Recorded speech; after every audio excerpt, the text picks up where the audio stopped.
Welcome to AI History of Western Philosophy. Today we're embarking on a really fascinating journey into the mind of a figure who often stands in the towering shadow of his more famous contemporary, Socrates. That's right. He often gets overshadowed. But make no mistake, Prodicus of Ceos was a philosophical titan in his own right. His unique, almost surgical approach to language might just fundamentally reshape how you think about philosophy itself, and maybe even how you understand the world around you. Now, as we dive into these ancient texts and ideas, just a quick word about our show. AI-generated content, specifically this podcast, confabulates presenting ideas as fact. Though our subject is philosophy, we are not philosophers. That's an important point. AI History of Western Philosophy's mission, beyond pointing you to the original sources, is to experiment with philosophy as material and generate new possibilities for thought. We're here to explore, not to declare absolute truths. Exploration is key. So who exactly was this Prodicus? Born around 465 BCE, give or take, he was a key intellectual force during what's often called Athens' Enlightenment. A really vibrant period. Absolutely. He delved deep into linguistics, ethics, and even the very origins of religious belief. And what unified these seemingly disparate fields for Prodicus was, a single powerful thread: the relentless pursuit of truth through the clarification of language. Language was everything for him. The biggest challenge for us, though, and for scholars for centuries, is that Prodicus's original works are almost entirely lost. Completely gone, yeah. It's a real shame. So our understanding comes from scattered fragments, secondhand accounts, critical commentaries, especially from Plato. And Plato was both respectful of Prodicus's intellect and yet often used him, kind of ironically, to highlight Socrates' own brilliance. It's a complex relationship, that one. Plato definitely had an agenda. Right. So our mission today is to meticulously reconstruct Prodicus's unified philosophical project from these scattered pieces, to truly understand his groundbreaking method, and then to see how profoundly it applies to some of the biggest questions of his, and indeed, our time. It's truly remarkable how Prodicus managed to carve out his intellectual space in such a competitive environment. When you look at the Athenian intellectual landscape of the 5th century BCE, he stands out not just as a contemporary, but as a fascinating intellectual pivot point. A pivot point? How so? Well, he was both a precursor to Socrates, laying critical groundwork, and yet, in his ultimate aims, a very distinct voice. This dual role makes reconstructing his thought particularly challenging, as you said. Yeah. We're always sifting through layers of interpretation, trying to understand his original ideas through the filters of others, particularly Plato's nuanced and often, let's face it, ironic portrayals. Right, trying to see past the spin. Exactly. What truly stands out about Prodicus, and what we really want you to grasp today, isn't just the specific conclusions he reached, but how he approached knowledge, starting with the fundamental building blocks of thought, words themselves. He understood, perhaps more clearly than anyone before him, that clarity in language wasn't merely a rhetorical flourish or, a sophisticated parlor trick. It was the essential, absolute foundation for any meaningful inquiry into ethics, religion, or even just the practicalities of daily life. For him, a fuzzy word often meant a fuzzy thought. Yeah. That was simply unacceptable. Okay, that's a powerful starting point. Let's begin by setting the stage then. Before we get into his truly groundbreaking ideas, tell us more about Prodicus himself and the vibrant, maybe tumultuous world he lived in. Certainly. Prodicus was born around 465 BCE on the island of Ceos. It's an island in the Aegean, relatively prosperous, actually known for its intellectual and artistic contributions even then. So not from Athens originally. No, from Ceos. Yeah. And this makes him a younger contemporary of other leading sophists like Protagoras, placing him squarely in the first generation of these influential teachers who, they really revolutionized education in Athens. Now, a critical detail that truly set Prodicus apart and contributed to his unique standing was his dual role. He wasn't just an itinerant teacher, a wandering intellectual seeking audiences wherever he could find them, which was common for some sophists. Okay, so what was different? He actively served as an official ambassador for his home city of Ceos. He frequently traveled to Athens for diplomatic duties. Wow, an ambassador. That's unusual for a philosopher, isn't it? So he wasn't just theorizing in the study. He was actively involved in, politics. Interstate politics, yes. And you're right, that dual role is quite rare. It seems like that diplomatic savvy, that understanding of rhetoric in a really high-stakes environment, almost certainly informed his focus on precision in language for his teaching. It provided him with an incredible real-world proving ground for his theories, you could say. That makes a lot of sense. Absolutely. That diplomatic background gave him a unique advantage and, frankly, a degree of political legitimacy that many other sophists, being foreigners in Athens, often lacked. Ah, so he had official standing. Precisely. While other foreign intellectuals might be viewed with suspicion, Prodicus had official sanction. He was a respected envoy. And that provided him with a highly respectable platform from which to operate and, well, thrive in Athenian society. His public life was, as you rightly point out, truly dual-faceted, a respected diplomat operating at the highest levels, and concurrently, a highly successful and often very lucrative professional educator. Lucrative! So he charged for his teaching. Oh, definitely. He was in fact famous for charging substantial fees for his lessons, which points to the high demand and the perceived value of what he offered. Like, what kind of fees are we talking about? Well, we hear, for instance, about a basic 1 drachma lecture, maybe for the casual learner, perhaps a general introduction, or just a taste of his insights. Okay, affordable. But then there was an advanced 50 drachma course on linguistic correctness. Now, 50 drachmas was an enormous sum in those days. 50? Wow. How much is that, roughly? Well, think months of a skilled laborer's wages. It was serious money. And this tiered pricing structure isn't just, a historical curiosity. It tells us something profound about the perceived value and depth of his teaching. Right. The expensive course wasn't just rhetoric tips, it was. It was about a fundamental philosophical method, a deep dive, if you will. That's a fascinating insight into his business model and the intellectual economy of the time. What about his personal character? Was he, charismatic? Did he fit the sophist stereotype? Interestingly, no, not entirely. He's described as having a physically weak, slender constitution, which is kind of an unexpected contrast with his powerful, deep voice that was said to command attention. So physically frail, but vocally powerful. Seems so. It suggests a compelling presence despite his physical stature. And what's particularly telling about his reputation is that early accounts show a significant degree of respect for him. Even Aristophanes. The playwright, the one who skewered everyone. That's the one. Aristophanes, who was notorious for being a fierce satirist and a biting critic of the new learning, often ridiculed sophists mercilessly. But he actually praised Prodicus for his wisdom. Really? That is a powerful endorsement. It absolutely is, especially coming from someone generally hostile to anyone challenging traditional Athenian values. It signals that Prodicus was seen as something more than just, another intellectual huckster peddling clever arguments. Okay, so he wasn't some fringe intellectual, but a respected, maybe even influential figure in this bustling Athenian intellectual scene. Now, to truly understand Prodicus, we need to zoom out a bit and grasp the larger intellectual revolution he was part of, the Sophistic movement and what historians often call the Athenian Enlightenment. What was happening in 5th century Athens that created such fertile ground for thinkers like him? Right, the context is crucial. The 5th century BCE was a period of immense social, political, and cultural upheaval in Greece, especially in democratic Athens. And democracy was relatively new then, wasn't it? Relatively new and incredibly vibrant. And this burgeoning democracy meant that individual citizens were increasingly expected to participate directly in civic and political life. To speak persuasively in assemblies, argue effectively in law courts, even command armies. So practical skills became really important. Critically important. Yeah. And this created a new demand for skills that traditional aristocratic education just didn't provide. This is where the sophists came in. They were a new class of professional teachers who emerged to cater to these changing needs. And they taught what exactly? They offered education in arte. Now, that's a term much broader than just virtue in our modern sense. It encompasses excellence, skill, the practical ability to succeed in public life, effectiveness. And that shift, the idea that Arto could be taught, that was utterly revolutionary, wasn't it? It sort of challenged the whole old aristocratic notion that excellence was something you were born into, a birthright of the noble few. Precisely. They effectively shifted Arto from being an aristocratic birthright to a teachable, acquirable commodity. This democratized influence, you could say. It opened doors for success through persuasive speech for anyone who could afford their instruction, regardless of their family lineage. So it wasn't just about birth anymore. Not if the sophists had anything to say about it. And these guys weren't just speech coaches. They were engines of an intellectual ferment. They scrutinized traditional morality, religion, the very structure of the state through the lens of rational inquiry. They were pushing boundaries, challenging long-held beliefs. Trailblazers, in a way. Definitely.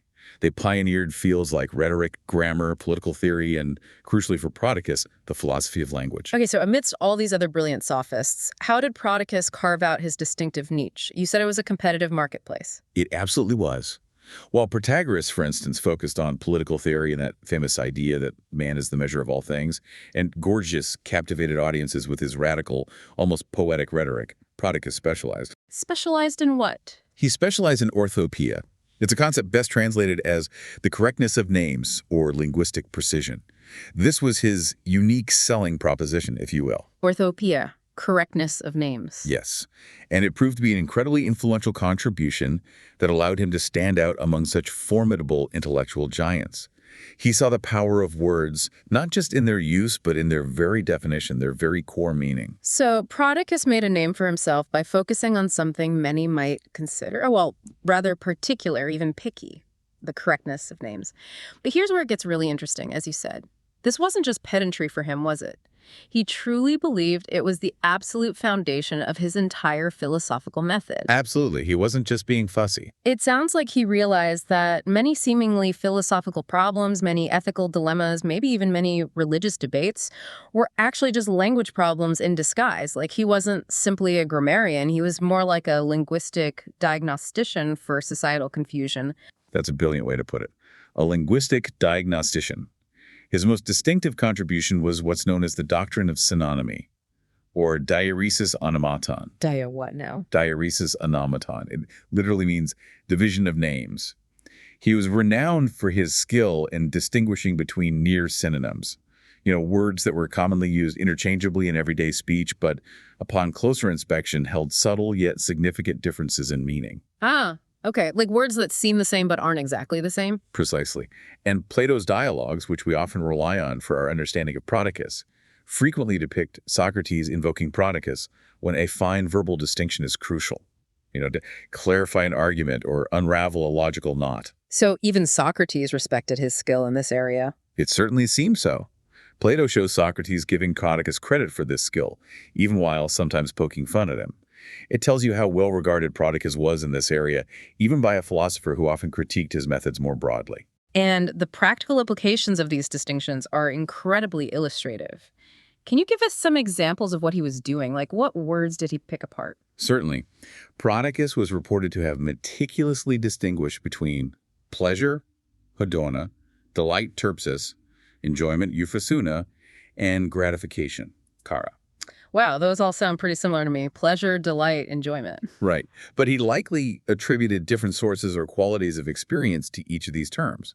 For instance, a pleasure derived through the ears, like listening to music, terpis perhaps, might be distinct from a deeper, more profound pleasure of the soul, euphysuna. Okay. And think about it. If we conflate all these under the single umbrella term pleasure, we lose the nuance necessary for, say, ethical decision-making. Imagine trying to discuss the good life if you can't differentiate between fleeting sensual gratification and profound lasting contentment. It's just an intellectual fog. Right. How much misunderstanding arises just from using pleasure as a catch-all term. So by distinguishing these, he was urging a deeper examination of our internal states and how we describe them. Exactly. Similarly, he differentiated courage from rashness and boldness. Okay. Courage, rashness, boldness. Those seem clearly different. They seem different, but people often confuse them, right? Think about it. If a general cannot distinguish between a truly courageous act, a reckless charge born of impulsiveness, rashness, or merely a display of bravado, boldness, the consequences on the battlefield could be disastrous. Good point. And in ethics, knowing the difference is vital for cultivating genuine virtue rather than just, a superficial imitation. We see this in Plato's Protagoras, for instance. There, Prodicus is presented as distinguishing esteem from praise and debate from quarrel. Debate versus quarrel. What's the difference there? Well, he argued that friends debate cordially, respecting each other's views, even in disagreement, maybe with the shared goal of reaching a deeper truth. Enemies, on the other hand, quarrel. They're driven by an underlying hostility, a desire to win rather than understand. I see. That's actually quite profound. It's not just clever wordplay. It has real social and ethical implications, doesn't it? Affecting how we interact, how we understand conflict, even how we build relationships. Absolutely. It demonstrates how precision in language can directly impact the very fabric of our society. That's a powerful connection. But this practice of orthopoeia, this division of names, it wasn't arbitrary, was it? You mentioned it rested on some core tenets about language and reality. That's right. It underpinned his entire philosophical project. There were basically three core principles. Okay, what were they? So the first one, let's call it the principle of univocity. Univocity. Sounds complex. It sounds complex, but it's really elegant and foundational for Prodicus. It basically means that for him, every single distinct word had to earn its keep. If we have two different words, say courage and boldness, they must refer to genuinely different things in the world, or else one of them is linguistically redundant. So no true synonyms. Essentially, yes. No two words can have the exact same meaning.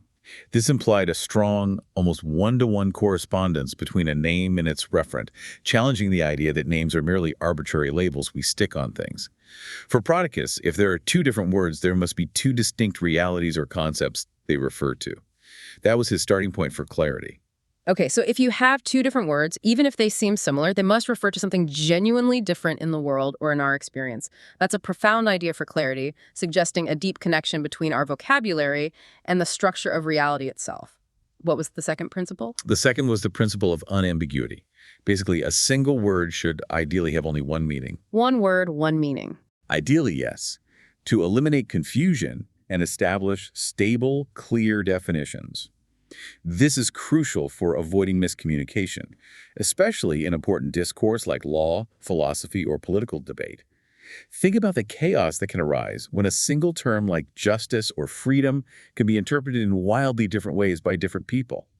Prodicus sought to cut through that ambiguity. Makes sense. And the third? And finally, the third was the principle of etymological correctness. He believed the true meaning of a word is often rooted in its origin, its etymology.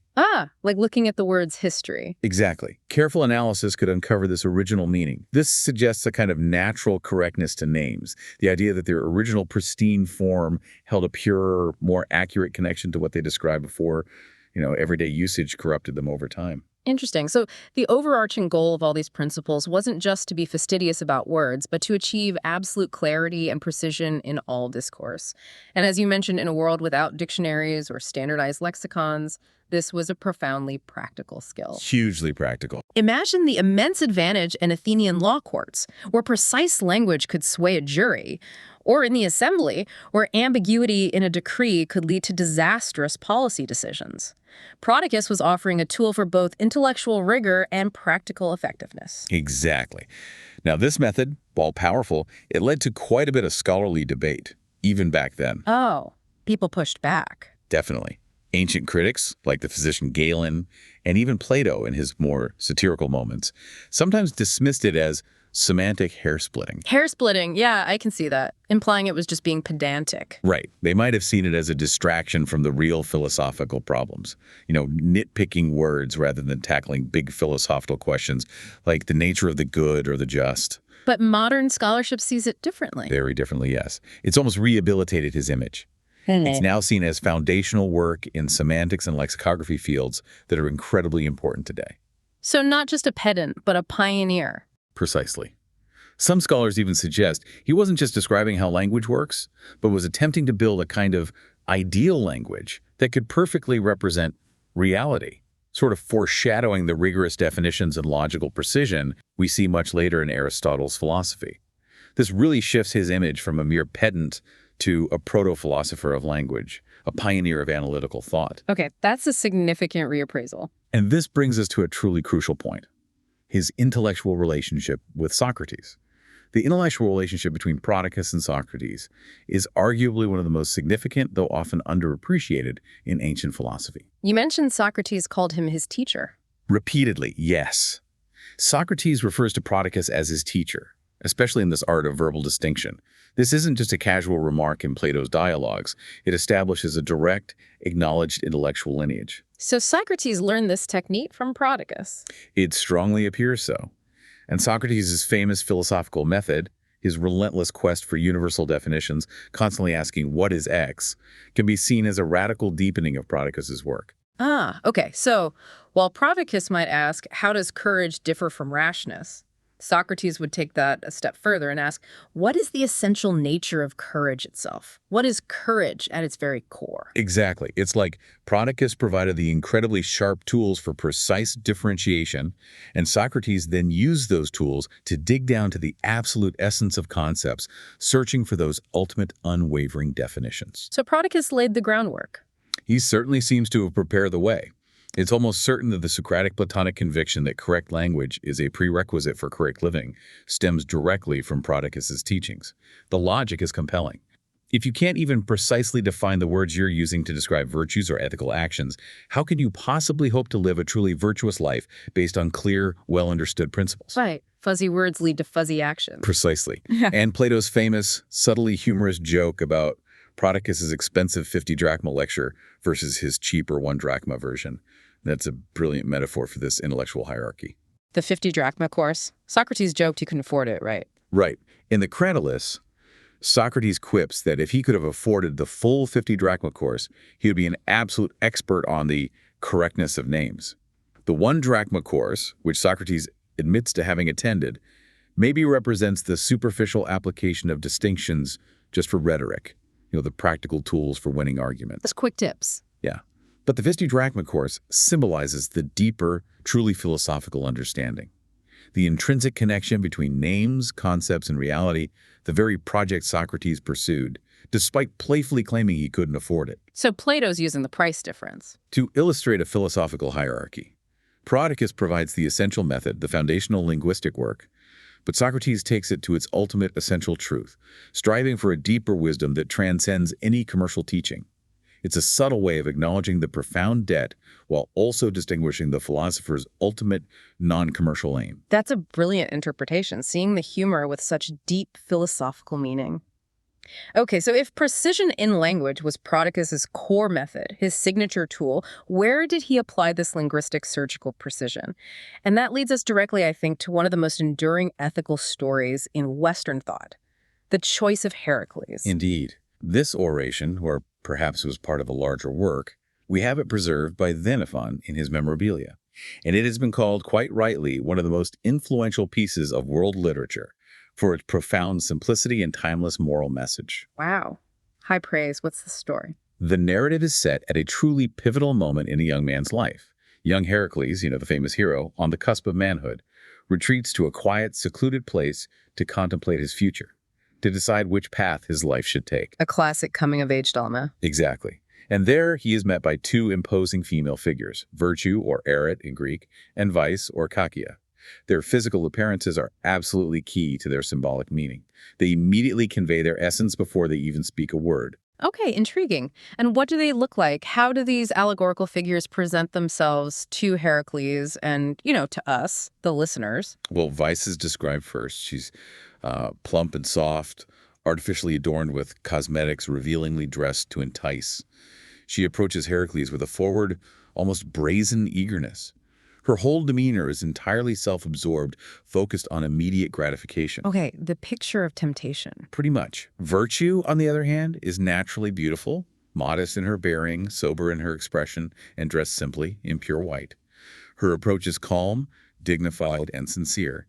These visual cues are not just descriptive, they are deeply symbolic, immediately communicating to Heracles and to the audience the fundamental nature of each path being offered. Right, the contrast is stark. And then the 2 women present their competing arguments for the good life, each trying to persuade Heracles to choose her path. What does Vice offer him? Vice speaks first.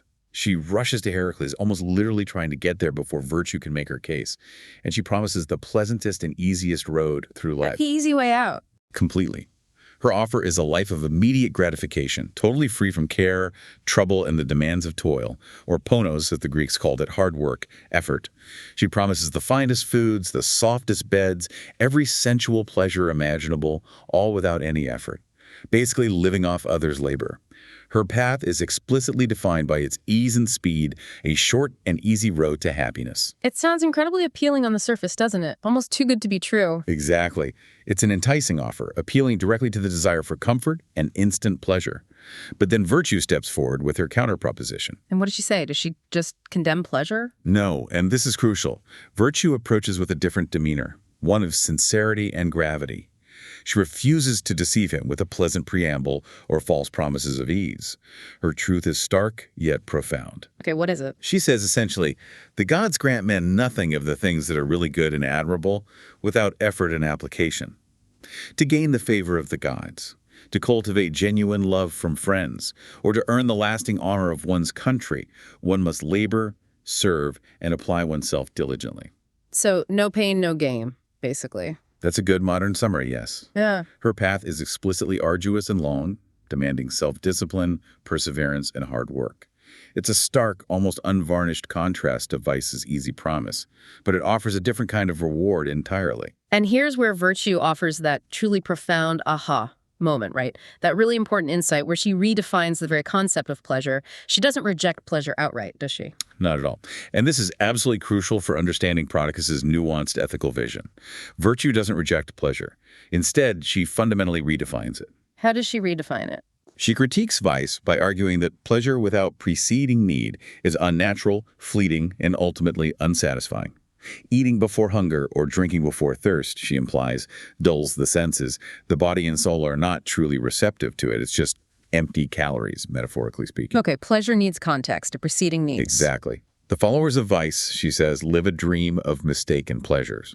It ultimately leads to a painful, dishonorable, and unfulfilling old age, riddled with regrets and a sense of wasted potential. They never really earned anything. Mm-hmm. In stark contrast, the followers of virtue experience a deeper, more authentic, and lasting pleasure that comes from earned satisfaction. Food is delicious because they are genuinely hungry from their labor. Sleep is sweet because they are tired from their efforts. They earn honor and glory, not just fleeting gratification. So it's the difference between superficial, momentary pleasure and deep, lasting contentment that comes from meaningful effort and achievement. Precisely. This redefinition isn't just wordplay. It's a reorientation of one's entire life philosophy. It's using that Prodican skill of distinction to clarify what pleasure truly means in a fulfilling life. And that redefinition is central to its profound philosophical significance. This allegory is such a powerful ethical statement, isn't it? A profound affirmation of human agency and moral responsibility. Heracles isn't just a pawn of fate. He's a rational agent making a choice. Exactly. He's presented not merely as a figure of mythic destiny, but as a rational agent confronted with a fundamental choice that will define his character and his entire life. Although Xenophon's paraphrase concludes before Heracles explicitly announces his decision. We assume he chose virtue, right? The entire framing implies his choice of the arduous path of virtue, yes. And it champions that traditional Greek ethic of toil, ponos, reframing hardship not as a curse to be avoided, but as the necessary precondition for achieving true excellence, honor, and lasting happiness. So it directly challenges that simple hedonism, the idea that the good life is just about maximizing immediate gratification. Directly. And it really foreshadows later Stoic philosophy in its emphasis on effort and self-control. It's such a timeless story. It must have resonated widely. Immensely. It resonated across cultures and centuries, becoming a touchstone for moral philosophy. Now, while some scholars have debated whether Prodicus was presenting, an objective moral vision for everyone, or maybe just a powerful rhetorical framing tailored for a specific kind of heroic person like Heracles. Right. Maybe not everyone is Heracles. Perhaps. But the enduring impact of this story is undeniable. But what's fascinating here, and maybe a bit surprising, is that beyond the ethical message, the choice of Heracles also served as a brilliant, incredibly clever piece of professional marketing for Prodicus himself. Marketing, really? How so? That's a twist. It puts his ethical teachings in a whole new light. Well, think about the context again. The Sophists taught or forward you virtue and excellence for a fee, right? Right, the 50 drachma course. Exactly. This choice of Heracles was likely a famous public lecture, an epidexis, a demonstration piece that Prodicus delivered to large, potentially paying audiences. Ah, like a showcase of his skill. Precisely. And the very premise of the story, Heracles in doubt which path to take, highlights the difficulty and profound importance of moral choice. It makes the audience think, gosh, this is hard. How do I choose? Mm-hmm. So who better to guide you through such a critical decision, to arm you with the intellectual tools to discern the true path of virtue and resist the seductive appeals of vice? And then a professional educator like Prodicus. You got it. The allegory implicitly poses the question, Who can provide the wisdom and rhetorical skill needed to truly understand these complex arguments? The answer, of course, points back to Prodicus himself. Wow. So the speech functions as a brilliant advertisement for his services. It defines the very product he sold, Aristotle, and persuasively argues to potential clients their desperate need for his expert guidance in attaining it. It's a remarkable, deeply practical blend of philosophy and, well, entrepreneurship. That's incredibly astute. So it's not just a moral lesson, it's an economic pitch woven right in. Does that diminish the philosophical weight of the allegory, though? Or does it just reveal the very pragmatic reality of how these ideas were actually disseminated and valued in society? That's the million drachma question, isn't it? I don't think it necessarily diminishes its philosophical weight, but it certainly enriches our understanding of the Sophists and their role. It shows that philosophy in ancient Athens wasn't always an ivory tower pursuit. It was very much engaged with the practicalities of life, including earning a living and attracting students. Fascinating. Okay, so Prodicus didn't just stop at language and ethics. He applied his incredibly sharp analytical mind to one of the most sacred domains of his time, the origins of religious belief. And what he proposed was remarkably bold, even audacious for his era. Extremely bold. He suggested a thoroughly naturalistic and evolutionary explanation for where gods came from. A rational evolutionary explanation of religion back then. That sounds incredibly modern, almost like something from the Enlightenment centuries later. How did he arrive at such a radical idea? Well, Prodicus's theory on the origin of religious belief seems to have unfolded in two distinct historical stages. He traced the development of religion from primitive humanity's struggle for survival up to the more complex pantheons of civilized society. Okay, stage one.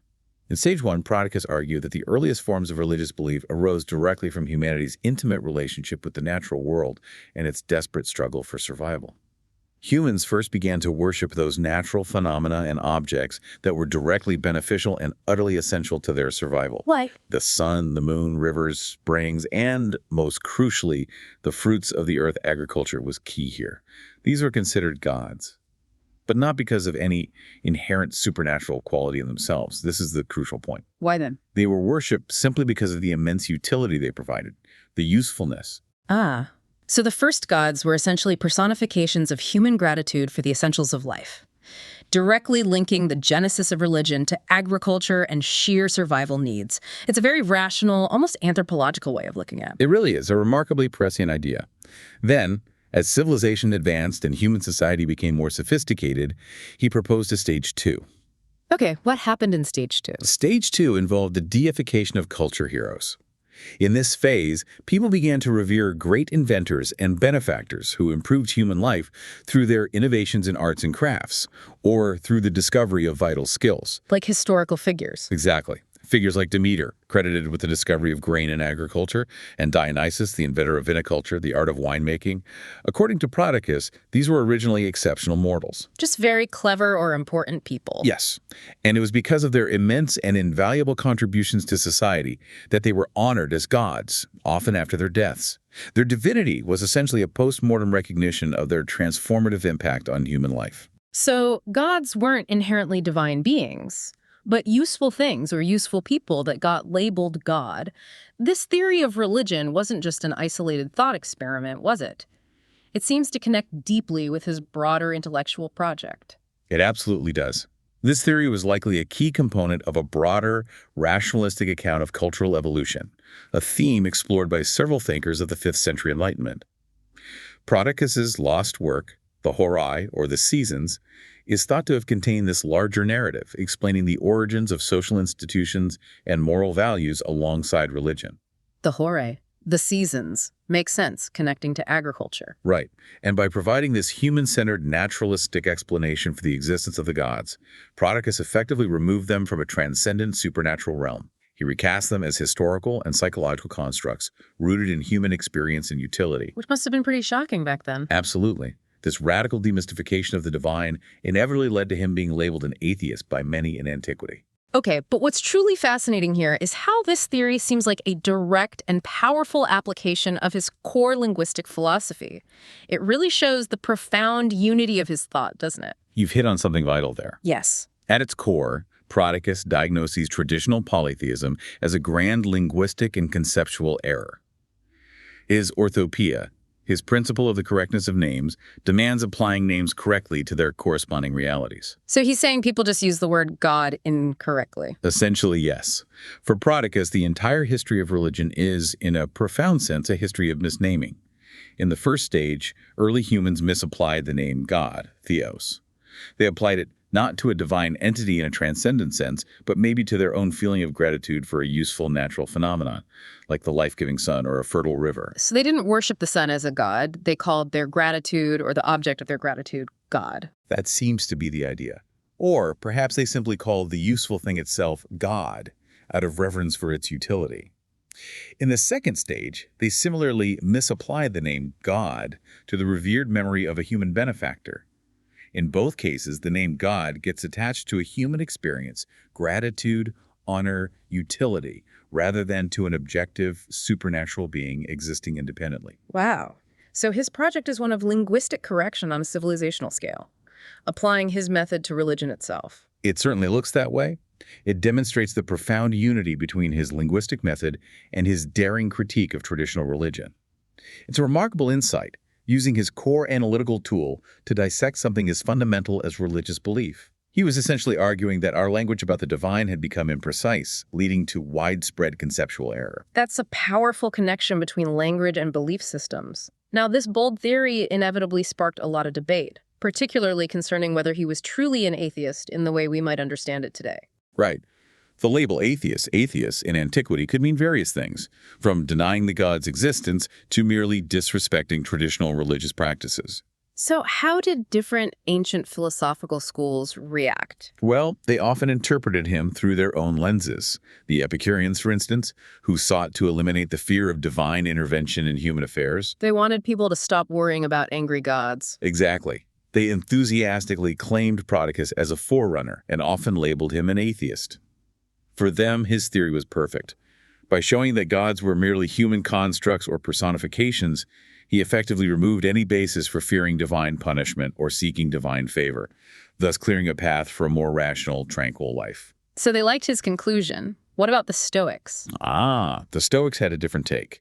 They identified the divine with the rational, providential order of nature itself, so they could interpret Prodicus's theory in a more positive light. How so? From a Stoic perspective, early humans weren't necessarily wrong to see something divine in the useful gifts of nature. They were, perhaps in their primitive way, correctly, if naively, recognizing the operations of divine providence and the inherent rationality within the natural world. The sun is part of the divine cosmic order in Stoic thought. So a different philosophical lens produced a very different reading of Prodicus. It shows how flexible philosophical interpretations can be. What's the consensus among modern scholars on his atheism? Is there one? Consensus might be too strong a word, but the majority of modern scholars concur that Prodicus was likely an atheist in some sense. The precise nature of his position remains a subject of ongoing debate, though. What's the debate about? The central question is whether he espoused a radical atheism, denying the existence of any form of divinity whatsoever, a truly materialist view, or a more moderate position. Moderate atheism, like rejecting the anthropomorphic gods of the traditional Greek pantheon, Zeus throwing thunderbolts, while perhaps allowing for a more abstract, philosophical conception of the divine, or maybe even a naturalistic divine force immanent in the world. Or maybe he was just critiquing popular religion. That's another view. Some scholars argue that his aim was not outright denial, but a rationalist critique of popular religion, maybe following in the tradition of earlier thinkers like Xenophanes of Colophon, who would criticize the tendency of humans to create gods in their own image. Right. Xenophanes said if horses had gods, they'd look like horses. Exactly. So in this reading, Prodicus was an expert in celestial things, as one source calls him, whose primary goal was to demonstrate that celestial bodies and other natural phenomena were wrongly honored as gods, not necessarily to deny the existence of a higher power altogether. He was pushing for conceptual accuracy, even when talking about the gods. That distinction is incredibly important. He wasn't necessarily saying there's no divine force, but rather, you've got the names wrong, and by getting the names wrong, you're misunderstanding the nature of reality and your place within it. It seems to always come back to language for him. It really does seem to be the unifying thread. Okay. It's clear Prodicus was a powerful and audacious thinker, but how far did his influence actually stretch? As it turns out, much further than you might expect, touching some of the greatest minds of his era and beyond. Let's look at his intellectual lineage and contemporary. Right. His connections were extensive. As a younger contemporary of Protagoras, Prodicus operated within the same highly competitive intellectual sphere. We mentioned Plato's dialogue Protagoras. They meet. Yes, and it stages an encounter between them, where the elder sophist, Protagoras, is depicted critiquing Prodicus and another sophist, Hippias. Protagoras basically says they focus too much on specialized subjects like linguistics, these fine distinctions, and even memory techniques, instead of the comprehensive political art that Protagoras claimed to teach. So Protagoras thought he taught the whole package, while Prodicus was just a specialist. That's how Plato portrays Protagoras' view, yes. This portrayal, whether historically accurate in detail or not, illuminates the diverse curricula offered by sophists. It shows they weren't all teaching the same thing, and they often had lively debates about the scope and nature of Ereto. And then there's his nuanced relationship with Socrates, which you mentioned earlier. How did that complex dynamic play out, particularly in the hands of Plato? Yeah, the Prodicus-Socrates connection remains one of the most debated and significant in the history of philosophy. Plato's depiction of them as friends, with Socrates frequently and, as we noted, ironically calling Prodicus his teacher. It's a testament to Prodicus's influence. It certainly seems to be, especially regarding the technique of verbal distinction. But Plato uses this complex relationship to achieve several goals. On one hand, he acknowledges the intellectual debt Socrates owed Prodicus. On the other, he consistently portrays Socrates as transcending Prodicus's more practical or pedagogical aims, pushing towards truly universal, unchanging truths. So distinguishing the true philosopher from the sophist. Exactly. Plato's overarching project was to distinguish the true philosopher, Socrates, from his sophistic counterparts, even while acknowledging the intellectual tools that Socrates borrowed or refined from them.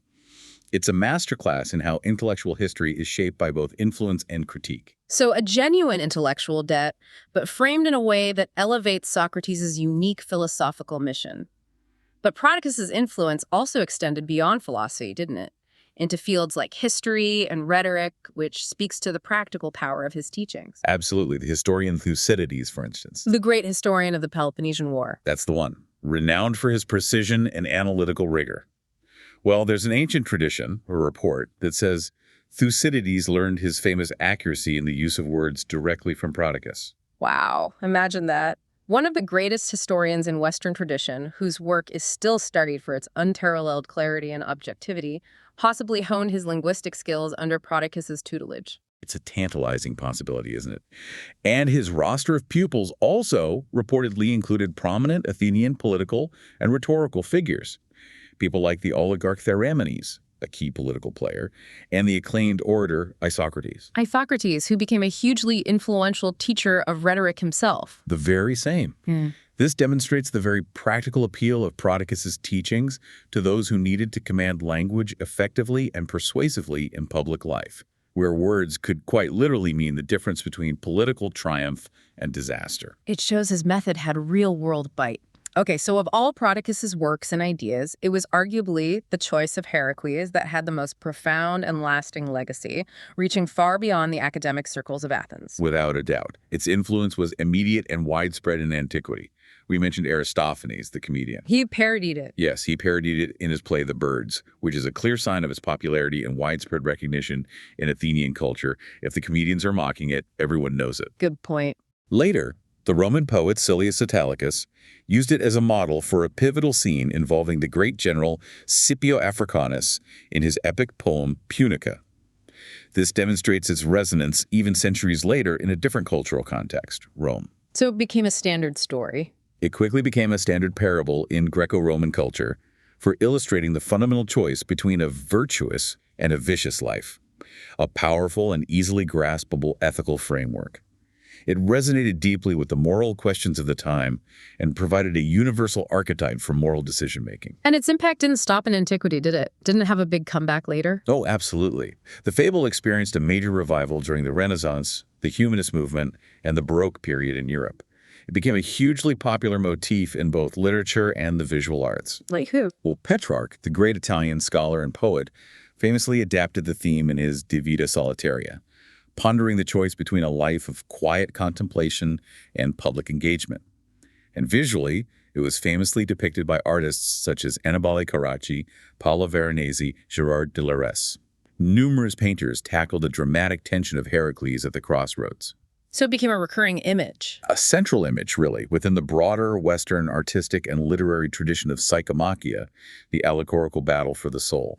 It's truly, as some scholars say, one of the most influential pieces of world literature, a testament to the timeless power of its message and its adaptability across different eras and art forms. Amazing for a story whose original author's works are lost. Yet, despite this enduring legacy of Heracles, you mentioned earlier that for centuries, the Sophists as a whole were largely dismissed. That's right, often viewed through the hostile and, frankly, distorting lens of Plato's dialogues, which often portray them as mere charlatans interested only in money and persuasion, not truth. This led to Prodicus, like many other sophists, being relatively neglected in philosophical histories for a long time. But that changed. Yes, starting in the 19th century with thinkers like G.W.F. Hegel and the classicist George Grote, modern scholarship embarked on a critical reevaluation of the sophistic movement. They started seeking a more balanced and historically contextualized assessment, reading beyond Plato. Trying to see them on their own terms. Exactly. However, even within this broader revival, Prodicus remained a relatively neglected figure in comparison to, say, Protagoras and Gorgias, until quite recently. This raises an important question. How has Prodicus finally gotten his due, stepped out of Socrates' shadow a bit more? That's a great question, because it shows how our understanding of history and philosophy continues to evolve as new scholarship emerges. What prompted the recent focus? Well, recent scholarship has been truly transformed, particularly by Robert Mayhew's 2011 work, Prodicus the Sophist. Texts, translations, and commentary. Ah, a modern collection of his fragments. Exactly. It's a landmark work. It provides the most complete collection of fragments and testimonia that's the ancient reports about him to date. And crucially, it's accompanied by the first full-length commentary in English. This effectively brought Prodicus into the philosophical conversation as a subject of serious study in his own right. So it made his work accessible. Accessible and analyzable in a comprehensive way. It's like a long-lost voice finally being heard clearly again, allowing contemporary scholarship to engage directly with the central questions of Prodicus's thought. The philosophical depth of his linguistic theory, the precise nature of his alleged atheism, the authenticity of Xenophon's account of his most famous speech. All these things are now being debated with much more textual evidence at hand. It's like an intellectual awakening to a forgotten master. That's fantastic. So bringing it all together then. Right. If we connect all these threads to the bigger picture, a holistic examination of the surviving evidence reveals Prodicus of Ceos to be far more than just a minor sophist or a mere footnote in the life of Socrates. The fragmented nature of the sources has long obscured the underlying unity of his thought, making him appear perhaps like just a collection of disparate skills, the language guy, the ethics guy, the religion guy. But a careful reconstruction, especially aided by work like Mayhew's, shows him to be a truly systematic thinker with a coherent philosophical method that focused on linguistic precision that he applied consistently across these different domains. So what does this all mean for us today? What's the takeaway? His core conviction that linguistic clarity is the absolute bedrock of all rational inquiry. That was his defining feature, wasn't it? Absolutely. That was the engine of his philosophy. His orthopoeia wasn't a pedantic game of word splitting. It was a powerful, fundamental analytical tool, and he applied it with remarkable consistency to the most fundamental domains of ethics and religion. He saw that clearly. In his choice of Heracles, he used the careful clarification of the meaning of words like pleasure and happiness to articulate a compelling, enduring, ethical vision of self-reliance and earned satisfaction. And in his theory of religion, he daringly used etymological and historical analysis to deconstruct the very concept of the divine, tracing it back to what he saw as a fundamental misapplication of names to human experiences. He was trying to clarify the world one word, one concept at a time. You could say he pioneered the explicit link between the correct use of language, sound ethical judgment, and a rational understanding of human culture. He certainly laid indispensable groundwork for Socrates and Plato, directly influencing the trajectory of Western philosophy, but he also established a paradigm of inquiry, a method of precise linguistic and conceptual analysis that remains profoundly relevant today. Indeed.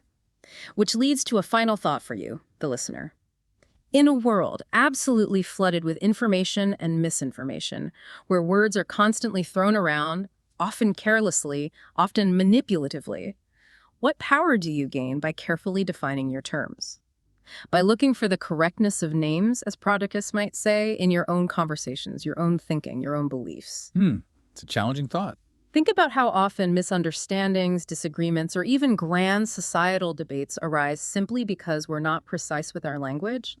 Because maybe we're not truly understanding the fundamental concepts we're discussing, or we're using the same word to mean entirely different things. Prodicus offers a timeless lesson in the power and the responsibility of intellectual rigor and clarity. We hope this deep dive into Prodicus of Ceos has opened up some new possibilities for thought for you. You can find links to the original sources mentioned, including the works of Xenophon and Plato where Prodicus appears, in our show notes. Definitely worth checking out. Join us next time on AI History of Western Philosophy as we continue to unpack the ideas that shaped our world.